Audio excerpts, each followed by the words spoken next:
Doggfather. Doggfather is the second studio album by American rapper Snoop Doggy Dogg.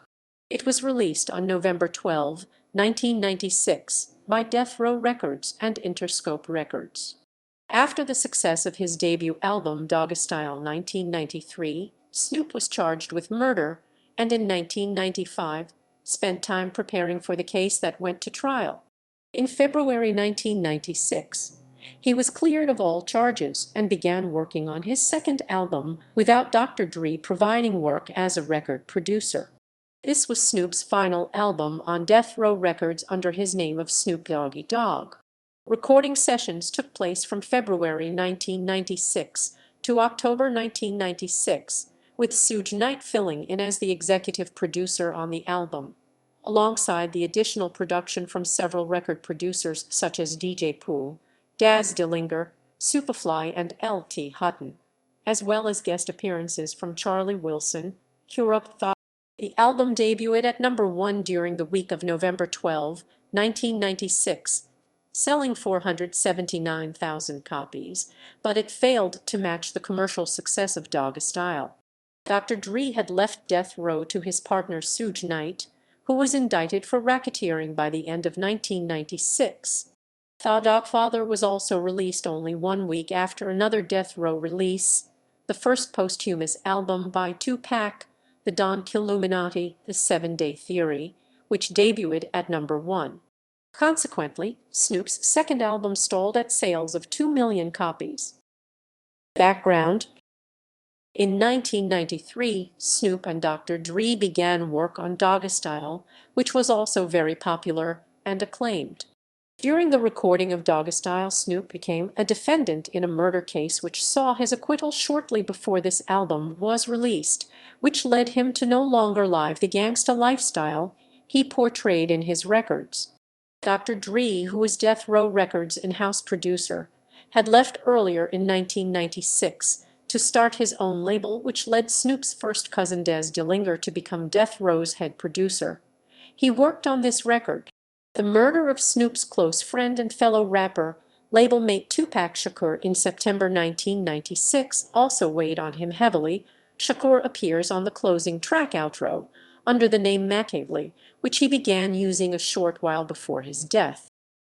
Release: Doggfather charted at #1 on both the U.S. Billboard 200 and Top R&B/Hip Hop Albums charts. To date, the album sold 2 million copies in the United States. Music production: during the departure of Dr. Dre from Death Row Records, the majority of this album was produced and mixed by DJ Pooh. In addition to DJ Pooh, Daz Dillinger and several other producers contributed to this album. In 1996, in an interview with Rap City, Snoop Dogg revealed that he had been working with Dr. Dre for this album. However, he had been prevented from doing so by Suge Knight. The album samples songs such as It's Like That performed by Run DMC, Vapors performed by Biz Markie, More Bounce to the Ounce performed by Zapp and Roger, and Oops Upside Your Head performed by the Gap Band. The Doggfather also marked the debut of Snoop Dogg as a record producer on the track OJ Wake Up. Snoop Dogg also was beginning to be acknowledged on how to play keyboard by a high-profile producer named L.T. Hutton, who led a hand providing some production on that track as well. The illustration on the back cover of the CD was done by Joe Cool, the same artist who did the front cover of Snoop's previous album Doggystyle. Lyrics. Compared to Doggystyle, the lyrics are much less violent and controversial. On Doggfather, Snoop Dogg wanted to present a more positive image in his lyrics, a reflection of his maturation. On December 3, 2006, in an interview with V-Hone, Snoop Dogg revealed the differences between Doggystyle and Doggfather, stating, "I think Doggfather was a rebirth of me as far as me being more positive on what I was trying to say." Although his new lyrical direction was met with mixed feelings from fans and critics alike, Snoop Dogg still thinks of the album as a success. "I enjoyed it, and everywhere I go around the world people